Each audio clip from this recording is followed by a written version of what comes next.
Okay, welcome everyone. Now we are going to talk about class 10 mathematics topic depreciation.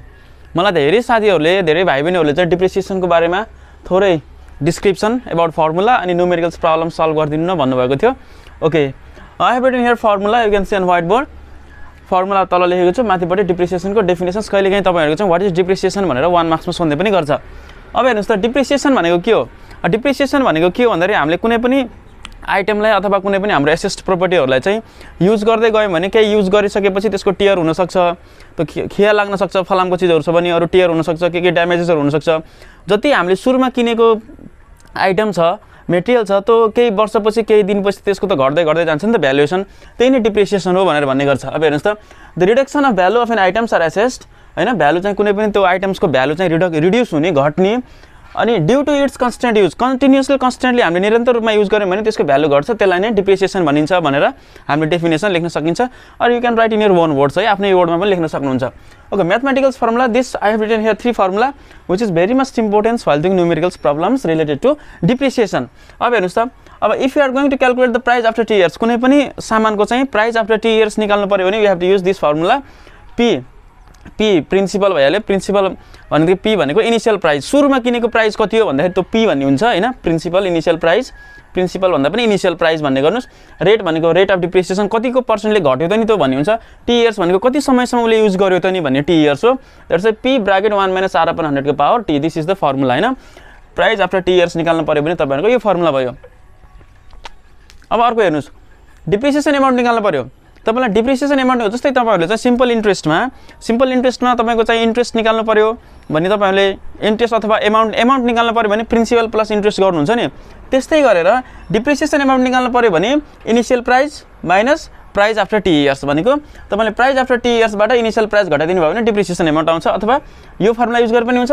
अथवा if you wants to find directly, हैन, depreciation amount, then you can use this formula के तपाईले यो use गर्न सक्नुहुन्छ. P bracket 1 - r/100 को power T, यो use गरेर पनि तपाईले निकाल्न सक्नुहुन्छ.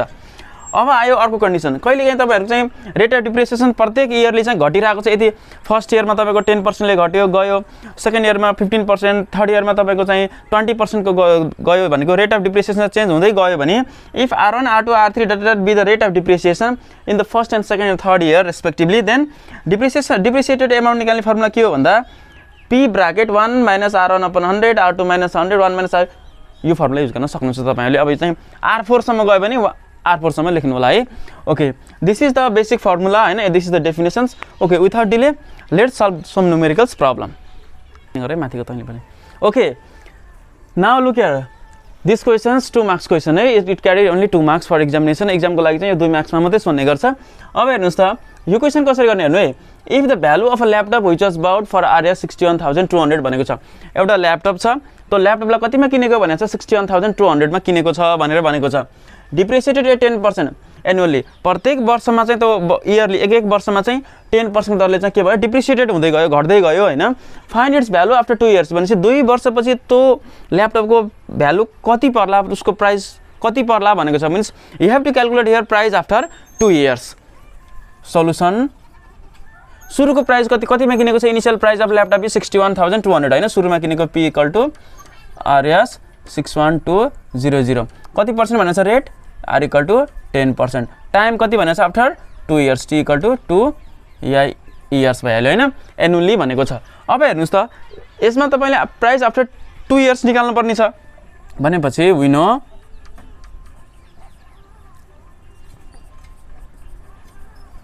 No price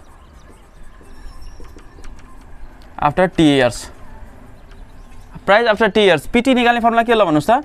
PT = p bracket 1 - r/100 को पावर t, हैन. देन तपाईले पीटी को ठाउँमा अब के हुने भयो, टी चाहिँ p2 हुने भयो. प्राइस आफ्टर 2 इयर्स हो नि त, p2 भयो. p भनेको इनिशियल प्राइस कति छ 61200 भयो. 1 - r भनेको कति छ तपाईको 10/100 को पावर t भनेको 2 भयो. 61200 यो कति भयो भन्नुस् त, 1 - 0.1 को स्क्वायर. 61200 इन्टु यहाँ त है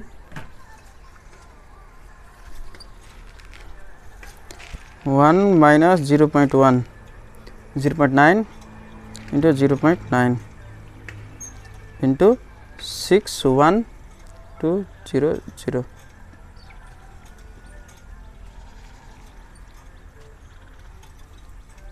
1 minus 0.1 in 0.1 into 0.9 into 61200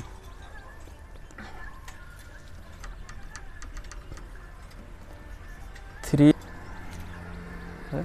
ल तपाईहरुको कति भयो कति आयो आन्सर आरएस 33048 रुपैयाँ प्राइस आफ्टर 2 इयर्स ल्यापटपको प्राइस कति आउँदै छ 33048 तपाईले यो 1 - 0.1 को घटाएर 0.9 आउँछ त्यसको स्क्वायर गर्नुपर्छ है अनि त्यसपछि योसँग मल्टिप्लाई गरेपछि यति आउँछ यसरी तपाईहरुले इजिली गर्न सक्नुहुन्छ ओके नाउ नेक्स्ट क्वेशन 1 यहाँ क्याल्कुलेसन मिस्टेक भएर छ 61200 1 - 0.1 गर्दा 0.9 आउँछ 0.9 भनेपछि के हुन्छ 0.9 को स्क्वायर गर्दा 0.81 आउँछ 0.81 मल्टिप्लाई टु 61200 गर्दा 49572 this is your right answer है ओके नाउ अब सेकेन्ड क्वेशन गरौँ ओके नाउ सेकेन्ड क्वेशन यो question slightly different than first question भन्दा थोरै फरक छ अब यसलाई कसरी गर्ने ल हेर्नुस् है if the cost of is depreciated at the rate of 12% भनेको छ कुनै पनि चीजलाई चाहिँ उले अब के किनेको छ फोटोकपी मेसिन्स किनिसकेपछि उसको डिप्रिसिएटेड रेट भनेको 12% पर एनुअली छ प्रत्येक वर्षमा the cost of photocopy machines becomes RS 69696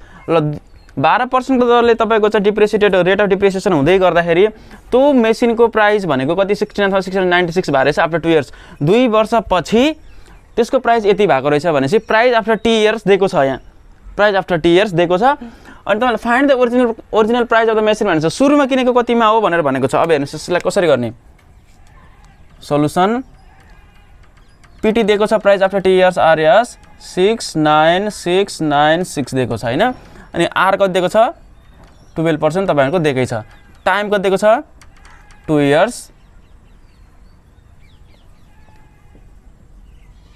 2 years तपाईहरुको दिएको नै छ हैन अब हेर्नुस् त तपाईलाई इनिशियल प्राइस निकाल्न भनेको छ भनेपछि INITIAL initial price P equal to what हामीलाई फर्मुला के थाहा छ वी नो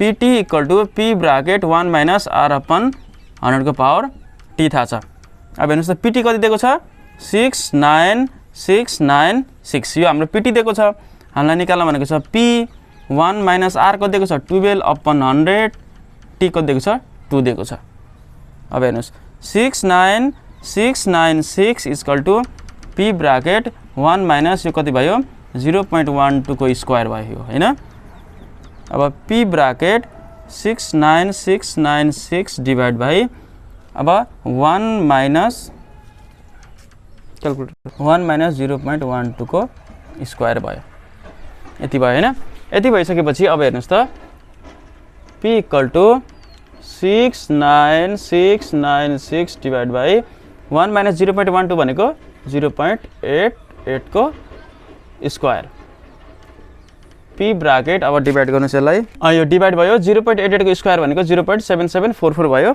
अब यसलाई डिवाइड गर्नु P